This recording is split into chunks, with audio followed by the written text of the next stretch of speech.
Lately, I've been going through a season of difficulty, and despite all my efforts, I just can't seem to overcome my immediate obstacles. Naturally, when you're experiencing fail after fail, you can start to feel defeated. Not too long afterwards, the sinister, pessimistic inner monologue begins. Hey, you're a loser. Look at everyone else thriving, living their best life. I guess you don't have what it takes. Maybe you're cursed. This was my thought process at one point in my life. Thankfully, I fell in love with God. I submitted to the will of God and began to put God first. And through the grace of God, an amazing transformation occurred within my life. My spirit and my mindset was renewed. Today, one of the main centerpieces in my spiritual journey is progressive sanctification. Simply put, it's the continuous process of striving to be more and more holy or Christ-like. I would love to share some of the principles I've learned along my journey, and perhaps it can help you discover what works for you.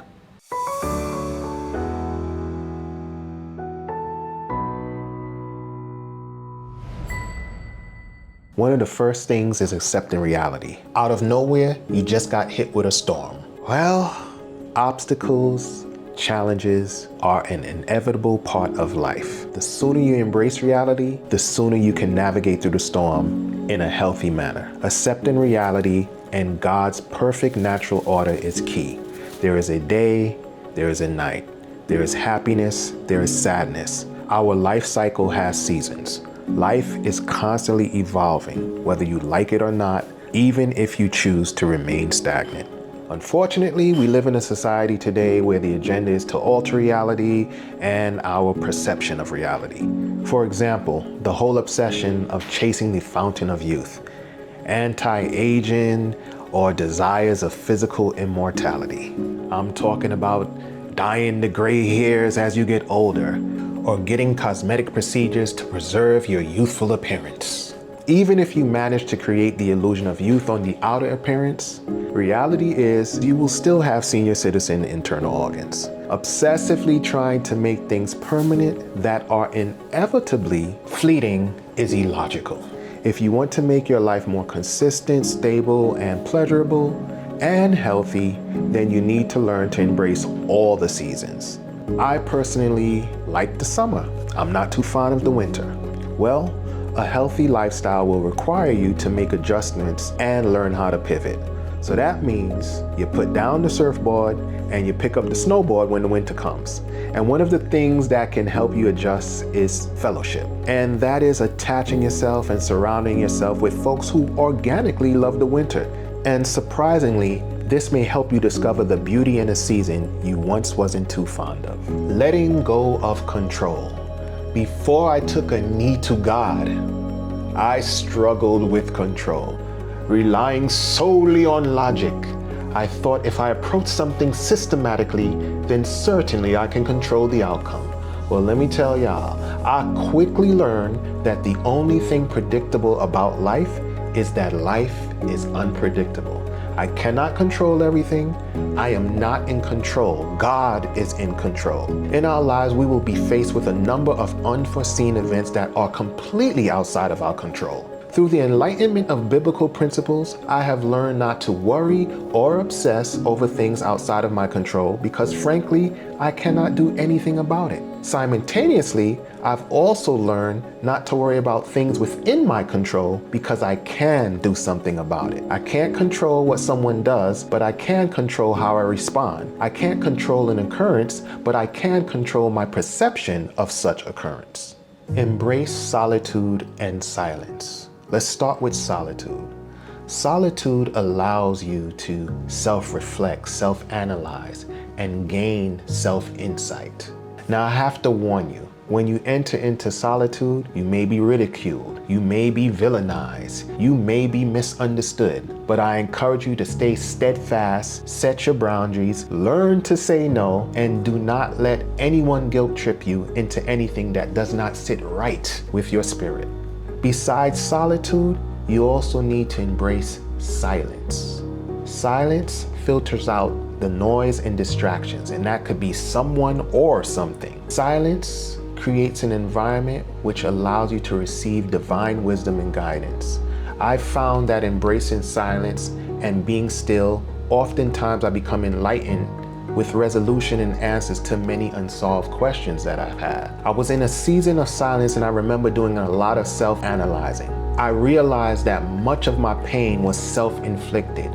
I was weak, I was lazy. Instead of embracing life, I was fixated on comparing my life to others. I wanted results without paying dues. I despised the process. I wanted things to happen overnight. So I spent much of my time looking for shortcuts instead of spending each moment building brick by brick from the ground up. So that led me to develop self-doubt. And this was mainly due to me not working, me not acquiring the skills necessary to accomplish anything worth being proud of. So when I would be faced with a challenge, consciously and subconsciously, I knew I wasn't prepared. I felt overwhelmed, anxiety, despair, anger, frustration. And on top of that, I would approach every challenge with a defeatist attitude. Oh, this obstacle is impossible to overcome.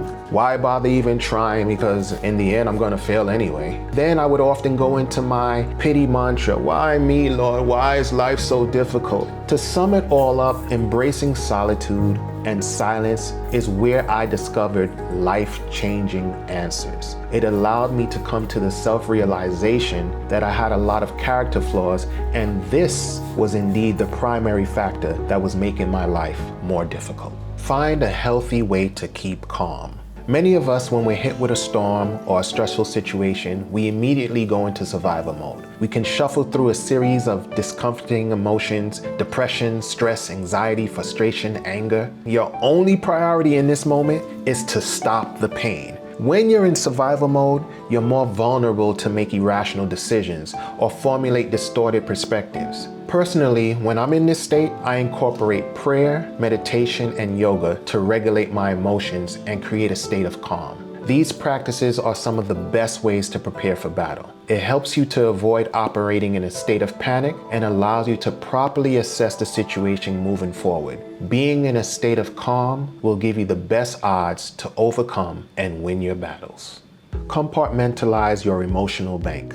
When you're hit with a storm, the emotion at the forefront is generally unhealthy. Depression, anger, worrying, etc. It is important that you do not let an unhealthy emotion completely consume you. Instead, you need to choose to cultivate an emotion that serves you. Depression, anger, that is an emotion that I know does not serve me well. So what I do is force feed myself and tap into some of the healthy, positive emotions that are also stored in my bank. Once I implement some positivity, it's generally followed by some positive spiritual guidance. That inner voice tells you, hey, step away, go for a walk, or watch a movie. You might be in a funky mood, so you may not want to listen. This is a pivotal moment. This is where you need to push through and fight. Just do it. Oftentimes when you step away from a core stressor, you wind up being in a better mood and in a better space to tackle the challenge at a later moment. I do not suppress my emotions. I acknowledge them. But the key thing that makes a difference is learning to manage my emotions. Embrace failure. One of the first things you need to do is change your perspective of failure. Failure is not a bad thing. It's actually for our good. Failure helps you refine your skills, helps you to identify your mistakes, and gives you an opportunity to learn from them. It also helps you to overcome fears. Keep in mind that your present failures prepares you for your future wins. Now, if we look at it from a spiritual stance, sometimes you're undergoing a divine intervention. Your viewpoint after a failure may be that you're disappointed and you've missed out on another door of opportunity, when in fact, your failure was intentional and God's way of protecting you from stepping into a trapdoor. Keeping the faith. When you're under duress, you may want to abandon ship. Even though I have obtained the knowledge, I still have to apply the principles in the moment. And that can be extremely tough, especially when you're in the beginning of your journey. Even though I'm further along in my journey, I still have to fight my way through my personal challenges. But what I've learned is that it's imperative to keep the faith and trust the process. Stay resilient and remain optimistic. Challenges can be discomforting,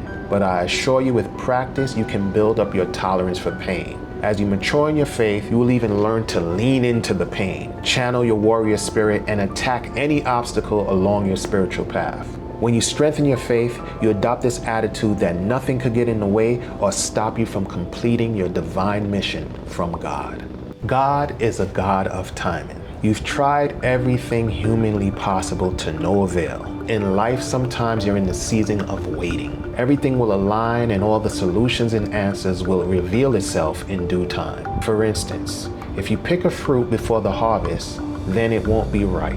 What you need to do is wait to pick the fruit during the harvest time. That's the time where the fruit is perfectly ripe and sweet and ready to be eaten. If you procrastinate and miss harvest time, you will learn that a perfectly ripe fruit will now become rotten. This is why you need to embrace and familiarize yourself with the concept of time. One of the key elements to a healthy life is to understand time and how it works. Now, if you're currently going through a storm, I just want to remind you that the storm is temporary and in time, it too shall pass. Start a laborious project.